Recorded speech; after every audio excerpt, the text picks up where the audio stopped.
আসসালামু আলাইকুম এভরিওয়ান। অচেনা রানী গল্পের ৯ নম্বর পার্ট। তোর বেশি কথা না বলে চলুন গল্প শুরু করে দেই। রাত ১টার কাছাকাছি হজরত শাহজালাল আন্তর্জাতিক বিমানবন্দরের টার্মিনালে চত্বরে তখনও মানুষের গমগম শব্দ। সেই ভিড় ঠেলে বিমানবন্দরের গেট দিয়ে বেরিয়ে এলো এক সুদর্শন যুবক, সাহাবীর শিকদার, যার হাঁটার ভঙ্গিতে অভিজাত্যের ছাপ স্পষ্ট। ভিনদেশীদের মতো নীল চোখের গভীরতায় এক অদ্ভুত প্রশান্তি, যা দেখলে যে কারো দৃষ্টি আটকে যাওয়ার মতন। দীর্ঘ ৭ বছর পর আজ সে আপন দেশের মাটিতে পা রেখেছে। বিমানবন্দরে গেটে বেরোতেই পরিচিত এক মুখ তাকে দেখে আবেগে সামলাতে পারল না। শাহান মুহূর্তের মধ্যে এগিয়ে গিয়ে জড়িয়ে ধরল বড় ভাইকে। তার চোখে মুখে অসীম আনন্দ আর অভিমান মেশানো তৃপ্তি। শাহান হাসি মুখে বলল, ভাইয়া, আমাদের এভাবে ২ দিন একা ফেলে রেখে থাকার কি খুব দরকার ছিল? আমাদের সাথে আসলেই তো পারতে। সাহাবীর মুখে থাকা মাস্কটি খুলে ভাইকে জড়িয়ে ধরল, কিন্তু তার চোখের দৃষ্টি ছিল উদ্বেগের ছাপ।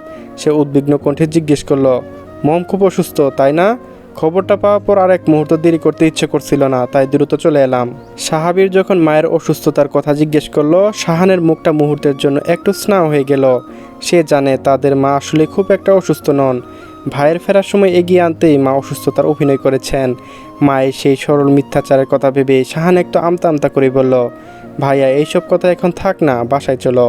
অনেক লম্বা জার্নি করে এসেছ। মা তো তোমাকে দেখার জন্য অস্থির হয়ে গেছে। ২ ভাই যখন ব্যস্ত পায় বিমানবন্দরে পার্কিংয়ের দিকে এগিয়ে চলল গন্তব্যে শিকদার ম্যানশন। রাত তখন প্রায় ২টা, নিস্তব্ধ রাত, অথচ হৃদির মনের ভেতরে এক তুমুল ঝড় বইছে। চোখের পাতা এক করতে পারছে না সে। বিছানার ওপাশ ওপাশ করতে করতে হঠাৎই তার মনে পড়ল রাতের সময়ের কথা। খাওয়ানোর পর ওষুধ দেওয়ার সময় সৌহার্দ্য শরীরটা খানিকটা গরম ছিল। আরহান বলেছিল জ্বর আসতে পারে, কিন্তু তখন ব্যথার ইনজেকশনের কারণে জ্বরের ওষুধ দেওয়া হয়নি। হৃদির বুকের ভেতরটা ছটফট করে উঠল। উৎকণ্ঠায় আর বসে থাকতে পারল না। পা টিপে টেপে নিঃশব্দে সৌহার্দ্যর ঘরে গিয়ে ঢুকলো সে। কাছে যেতে রীতির বুকটা কেঁপে উঠল। সৌহার্দ্যর শুল কাঁপছে আর মুখ দিয়ে অস্পষ্ট কিছু বিড়বিড় করছে সে। ভয়ে হাত কাঁপছিল হৃদির। শরীরে হাত দিতেই মনে হলো আগুনের হালকা। শরীরের তাপমাত্রা যেন পুড়ে যাওয়ার মতো অবস্থা। হৃদি দ্রুত আরবানকে ফোন দিল, কিন্তু ওপাশ থেকে কোনো সাড়া নেই। সম্ভবত ডিউটিতে ব্যস্ত একজন মেডিকেল স্টুডেন্ট হয়ে এমন পরিস্থিতিতে হৃদির মাথায় যেন কাজ করা বন্ধ করে দিল। তবু সে নিজেকে সামলে নিল। শক্ত করে সৌহার্দ্যকে ২ হাতে জড়িয়ে ধরে আধশোয়া করে বসালো। কোনো মতে নাপা খাইয়ে ধীর হাতে শার্টটা খুলে দিয়ে সারা শরীর ভেজা কাপড় দিয়ে মুছে দিতে শুরু করলো। ঠিক সেই মুহূর্তে ঘটে গেল এক অপ্রত্যাশিত ঘটনা। সৌহার্দ্য তার বাম হাতটা বাড়িয়ে দিল, হৃদির কোমরকে আলতো করে জড়িয়ে ধরল। ঘোর লাগা কণ্ঠে বিড়বিড় করে উঠল, please protect me, don't go please. হৃদির সারা শরীর দিয়ে এক অদ্ভুত শিরশিরানি বয়ে গেল। হঠাৎ চমকে উঠল সে। পেরট? এই লোক তাকে এত সুন্দর নামে ডাকবে অসম্ভব। হৃদি নিশ্চিত সৌহার্দ্য তাকে এই নামে জীবনও ডাকবে না। রাগ, বিরক্তি আর ধাঁধা হৃদির মুখ লাল হয়ে উঠল। সে দাঁত চেপে বিড়বিড় করে বলল, আমি জানি আমাকে এত সুন্দর করে ডাকার লোক তুই না। আমার আগে থেকে তোর চরিত্র নিয়ে সন্দেহ ছিল। অসভ্য লুচ্চা ডাক্তার, তোর সেবা গোষ্ঠী কিলায়, এই জন্য তোর বউ ভালো লাগে না। কথাগুলো বলে ঝটকা দিয়ে নিজেকে সারিয়ে নিতে সৌহার্দ্য যেন আরও জেদ ধরে বিরক্তিতে নাক মুখ কুচকে হৃদির হাতটা শক্ত করে চেপে ধরল। ঘুমের ঘুরে চিবিয়ে চিবিয়ে বলল, ডোন্ট গো দের বেটারি। বলে সে আবার ঘুমের ঘুমে তলিয়ে গেল। কিন্তু হৃদির ছোটো কোমল হাতটা কবজিতে তার শক্ত হাত দিয়ে চেপে ধরে রাখলো। হৃদি অনেক চেষ্টা করে হাতটা ছাড়াতে পারল না। শেষমেশ উপায়ন্ত না দেখে সে খাটের উপরে হেলান দিয়ে আধশোয়া হয়ে বসে পড়ল। সৌহার্দ্যর হাতের দিকে তাকিয়ে বিরক্তি ভরা কণ্ঠে আপনাকেই বলতে লাগলো, অসভ্য লোক এখন চিপকে ধরে আছে, সকাল হলে আবার ঠেডা পড়া বকের মতো চেঁচিয়ে উঠবে। ফোনের স্নিগ্ধ আলোয় জানালার কাজগুলো এসে হৃদির চোখে পড়তেই তার তন্দ্রা ভেঙে গেল। সারা রাতের জড়তা আর অস্থিরতাকে শরীরের প্রতিটি হাড় যেন বিদ্রুপ করছে। দীর্ঘক্ষণ খাটের পাশে হেলান দিয়ে বসে থাকার মাসুল গুনতে হবে এখন। খাট থেকে শুরু করে কোমরে হাড় পর্যন্ত তীব্র এক অসারণা থেকে নাড়াচাড়া করতেও দিচ্ছে না। যন্ত্রণায় কুকড়ে শরীরটা একটু মোচড় দিতেই শিরা দ্বারা বেয়ে এক তীব্র চিনচিন ব্যথা খেয়ে গেল। অস্পষ্ট আবসা অন্ধকারে চোখ মেলল হৃদি।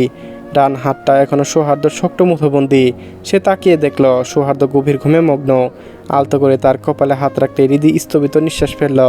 রাতে সেই ভয়াবহ আগুনের মতো জ্বরটা আর নেই। শরীরটা এখন বেশ শীতল। সৌহার্দ্যর হাতের বাঁধন আলগা হলেও ঘুমের ঘুরেও সে হৃদির হাতটা এমনভাবে আঁকড়ে আছে যেন এটি আর সবটুকু ভরসা। সে নিজে তাকিয়ে মনের অজান্তে হৃদির ঠোঁটে হালকা হাসি ফুটে উঠল।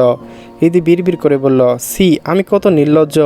এই মানুষটা আমাকে এত অবহেলা করে, তবু তার প্রতি আমার এত মায়া কাজ করে। কথাটা বলে সমর্পণে হৃদি নিজের কবজিটা ছাড়িয়ে নিল। ধীর পায়ে খাট থেকে নেমে গুছিয়ে নিল নিজের এলোমেলো জামাটা।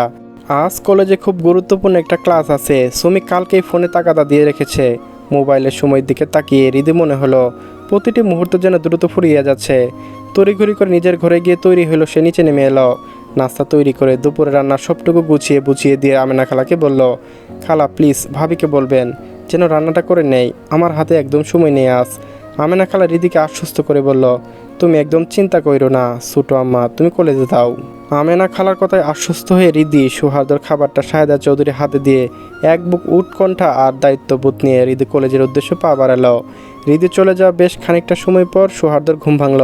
মাথার ভেতরটা তখনও ভারী হয়ে আছে, যেন কেউ হাতুড়ি দিয়ে পিটাচ্ছে।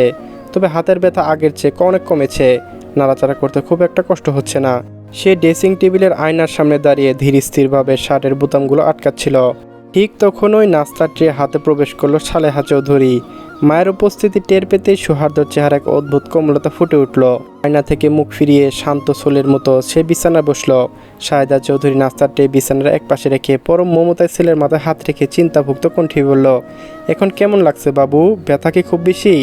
সৌহার্দ্য মায়ের হাতটা টেনে নিয়ে নিজের মাথার উপর রাখলো, আরও চেপে ধরে বলল, একটু হেসে বলল, একদম fit and fine, don't panic আম্মু। আর কতদিন তুমি আমাকে এই বাবু বলে ডাকবে? ছেলের মাথায় বিলি কাটতে কাটতে শাহেদা চৌধুরী মৃদু হাসলেন, রসিকতা করে উত্তর দিয়ে বলল, যাবে, তুই আমাকে কোলে নেওয়ার মতো একটা ছোটো বাবু এনে দিবি? আমার কিন্তু নাতি নাতনি চাই 1 বছরের মধ্যে। সৌহার্দ্যর মায়ের পেটে মুখ গুজে দিয়ে দুষ্টু গলায় বলল, এটা কি খেলনা যে চাইলেই 1 বছরের মধ্যে এনে দিব? এর তো একটা প্রসেসিং টাইম আছে, তাই না? ছেলের কথা শুনে শাহেদা চৌধুরী লজ্জায় রাগে আর পিঠে একটা আলতো থাপ্পড় দিয়ে বসিয়ে বলল, অসভ্য ছেলে, মুখে থেকে তোর কোনো কিছু ব্যালেন্স নেই? মায়ের কোল থেকে সোজা হয়ে বসে সৌহার্দ্য একটা স্নিগ্ধ হাসি দিয়ে হাসলো। এই হাসি বড় বিরল, পৃথিবীর সবাই সৌহার্দ্যকে দেখছে তার গভীর আর রুগ্ন রূপটাই, কিন্তু এই নির্ভেজাল হাসির মধ্যেও শাহেদা চৌধুরীর জন্যই তোলা থাকে। মায়ের সামনে এলে এই মানুষটা যেন আবার সেই ছোটোবেলা ছেলে মানুষ হয়ে যায়। সৌহার্দ্য মাকে জড়িয়ে ধরে বলল, ওকে ওকে, অনেক হয়েছে, এখন নিজের হাতে খাইয়ে দাও তো আম্মু, আমাকে বের হতে হবে। ছেলেকে খাইয়ে দেওয়ার আবদার মেটাতে গিয়ে শাহেদা চৌধুরী চোখে মুখে দুশ্চিন্তা রেখে ভেসে উঠল। তিনি কোমল সুরে বলল, এমন শরীর নিয়ে কোথায় যাবি? আজকের দিনটা অন্তত বাড়িতে রেস্ট কর না। সৌহার্দ্য খেতে খেতে কিছুটা গম্ভীর হয়ে বলল, না মো, আজ ইমার্জেন্সি কয়েকটা রোগী আছে, তাছাড়া একটা ইম্পর্টেন্ট ক্লাসও আছে, যাওয়াটা খুবই জরুরি। শাহেদা চৌধুরী আর কোনো বিমত করল না, শুধু একটা দীর্ঘ নিঃশ্বাস ফেলে স্নেহ পরশ মিশিয়ে ছেলেকে খাইয়ে দিল। কলেজের গেট দিয়ে পা রাখতে হৃদিকে ঘিরে ধরল সুমি, পৃথা আর সায়েম। যেন কত যুগ পর তারা প্রাণ ফিরে পেয়েছে। বন্ধুদের এই উচ্ছ্বাস হৃদি ক্লান্ত মনে কিছুটা হলে স্নিগ্ধ ছোঁয়া দিল। সুমি হৃদির পিঠে চাপড় দিয়ে আদরে অভিমান নিয়ে বলল, কী রে, এতদিন কোথায় ছিলি, একটা খবরও নেই? হৃদি হালকা হেসে বলল, বাড়িতে অনুষ্ঠান ছিল রে, খুব ব্যস্ত ছিলাম। কথা শেষ হওয়ার আগে পৃথা ফোরন কেটে বলল, বাদ দে তো অনুষ্ঠানের কথা, তোর ওই খচ্চর জামাইটার কি খবর? সে কি দেশে ফেরার নামগন্ধও নিচ্ছে না? পৃথার কথা শেষ না হতে হতেই সুমি চোখ দিয়ে আঙ্গুলে ফুলকি বের করল। সে কঠোর সুরে বলল, ওই বিয়াদবটা দেশে এলে আমি আগে ওর নকশা পাল্টিয়ে দিব। সুমি আর পৃথা উত্তেজনার মাঝে সাইম আর মোনা ভেঙে অনেকটা নাটকীয় ভঙ্গিতে বলল, উফ শান্ত হতরা, আমি তো বলে রেখেছি ওই খবিসটার কাছে ঋতুকে আর রাখা যাবে না। বরং আজকে এক দারুণ ছেলের সন্ধান পেয়েছি, বিশ্বাস কর, কি হ্যান্ডসাম, আমি ছেলে হয়ে ওর উপর কাশ খেয়ে গেছি। একদম সৌহার্দ্য ছেলের মতো দেখতে, তবে ব্যবহারটা মাশাল্লাহ। সৌহার্দ্য ছেলের ব্যবহার তো ওই দিকে আস্তাগফিরুল্লাহ। এই ছেলেটা আমাদের হৃদয়ের জন্য একদম পারফেক্ট। সাইমের কথা শুনে পৃথা আর পিঠে এক চওড়া মেরে বসিয়ে দিয়ে বলল, থাম তো তোর আজগুবি, ওই ছেলে যদি বিয়ে করে থাকে তখন? সাইম নিজের কলারটা একটু উঁচিয়ে দিয়ে আত্মবিশ্বাসের ভঙ্গিতে বলল, সাইম কখনো এত কাঁচা কাজ করে না বস, সব খবর নেওয়া শেষ, ছেলে সিঙ্গেল। বন্ধুদের এই ছেলে মানুষে আর বাড়াবাড়ি। হৃদি খানিকটা বিরক্তি সুরে নাক কুচকে বলল, একটা আজাব নিয়ে এমনিতে অস্বস্তিতে আছি, তার উপর এখন নতুন করে আরেক আজাবের কথা বলছিস, চল তো ক্লাসে যাই। এটুকু বলে হৃদি দ্রুত ব্যাগ ক্লাসের দিকে হাঁটা দিল। পিছু পিছু সুমি, পৃথা আর সাইম হাসাহাসি করতে করতে ছুটল। পুরো রাত এক ফোঁটা ঘুম হয়নি। হৃদি মনে হচ্ছে মাথার ভিতরে কেউ হাতুড়ি পিটিয়ে পেরেক ধুচ্ছে। সুমির কাঁধে মাথা এলিয়ে আচেতন অবস্থায় সে পড়ে আছে। আজকের বায়োকেমিস্ট্রি ক্লাসটা ইম্পর্টেন্ট না হলে সে আসতও না, কিন্তু ক্লাসের গ্রমুট বাতাস আর চারপাশে কোলাহল সেই মাথা ব্যথাকে আরও অসহ্য করে তুলেছে। হঠাৎ পুরো থিয়েটার নিস্তব্ধ হয়ে গেল। হৃদি ক্লান্ত চোখে তাকিয়ে দেখল সামনে আসে সৌহার্দ্য। কালো শার্টের হাতা কোনোই পর্যন্ত গুটানো, ফর্সা হাতে লোমগুলো কেমন চিকচিক করছে। সাদা অ্যাপ্রনটা আজ নেই, কপালে কাটা দাগের উপর সাদা ব্যান্ডেজ, সব মিলিয়ে তাকে অসম্ভব সুন্দর লাগছে। কিন্তু তার চোখের শীতলতাকে ক্লাসের তাপমাত্রাকে যেন হিমাহিতে নামিয়ে দিয়েছে। সৌহার্দ্য হাতের ব্যান্ডেজটা খুলতে খুলতে প্রজেক্টরের দিকে ইশারা করলো। সৌহার্দ্য যখন গম্ভীর গলায় জটিল সব মেন্টালি বেডম পাথুয়ে বোঝাচ্ছিল, হৃদির কানে সেসবের একটি শব্দও ঢুকছে না। তার সমস্ত মনোযোগ ওই গম্ভীর চেহারা মানুষের উপর। অদ্ভুত এক মায়াবী হৃদির মাথায় সে অসহ্য যন্ত্রণা যেন নিমিষেই উঠে গেল। সে চারিদিকে একবার নজর বুলালো, দেখলো ক্লাসে বাকি মেয়েগুলো প্রায় চোখ বড় বড় করে সৌহার্দ্যকে গিলে খাচ্ছে। হৃদি নাক মুখ কুঁচকে বলল, লুচ্চা ডাক্তার অসুস্থ শরীর নিয়ে কীভাবে সেজে আসছে মেয়েদের মাথা খেতে। হঠাৎ সৌহার্দ্যের তীক্ষ্ণ দৃষ্টি এসে থামলো হৃদির উপর। হৃদিকে অমনোযোগী দেখে সৌহার্দ্য ক্ষিপ্ত কণ্ঠে লেকচার থিয়েটারে দেওয়া ধাক্কা খেল। Hey you concern side stand up. হৃদি চমকে উঠল, কাঁপা কাঁপা পায়ে উঠে দাঁড়ালো। সৌহার্দ্য গম্ভীর গমগমে গলায় প্রশ্ন করল, between carbohydrates proteins and lipids which was the main source of energy in the body and why. হৃদি মস্তিষ্ক তখন পুরোপুরি ব্লাঙ্ক। সে মাথা নিচু করে দাঁড়িয়ে আছে। সৌহার্দ্য ভূ কুচকে তার দিকে এগিয়ে এলো। ঠিক হৃদির সামনে দাঁড়িয়ে তার উচ্চতার চাপে হৃদি আরও ছোটো মনে হচ্ছে। সৌহার্দ্যর কণ্ঠে একরাশ বিরক্তি নেই বলল, what's your problem, answer my question. হৃদি আমতা করে বলল, আমি পারি না স্যার। সৌহার্দ্য বিরক্ত হয়ে তাকিয়ে বলল, ইউ ডু ইট, মুখে মুখে তর্ক ছাড়া। হৃদি চুপ করে আছে। ক্লাসের সৌহার্দ্য শিক্ষক, এখানে প্রতিবাদ করার সুযোগ নেই। হৃদি নীরবতা দেখে সৌহার্দ্য আরও এক ধাপ এগিয়ে এলো। একদম তার কানে কাছে এসে মুখটা নামিয়ে নিয়ে ফিস করে বলল, দেন হাজব্যান্ডের টাকা উড়িয়ে লাভ নেই, বাড়ি গিয়ে বেবি প্ল্যানিং করো, বেটার ফর ইউ। বলেই যে প্রজেক্টরের দিকে ফিরে গেল। হৃদির শৈলে প্রতিটি রক্তকণিকা যেন রাগে ফুঁসে উঠল। তাতে দাঁত চেপে সে মনে মনে বিড়বিড় করে বলল, অসভ্য ডাক্তার, বাচ্চা তো পয়দা করবই, আর দিনে রাতে তোকে দিয়ে সেগুলো হাগুমতো পরিষ্কার করা না করিয়েছি তো আমার নামও হৃদিতা খান্না।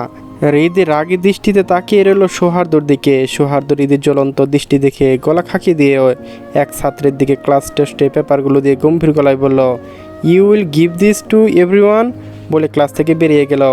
সৌহার্দ্য বেরিয়ে যেতেই সেই ছেলেটা একে একে সবার হাতে ক্লাস টেস্টের খাতাগুলো ধরিয়ে দিল। হৃদি অধীর আগ্রহে নিজের খাতাটা নিল, কিন্তু প্রথম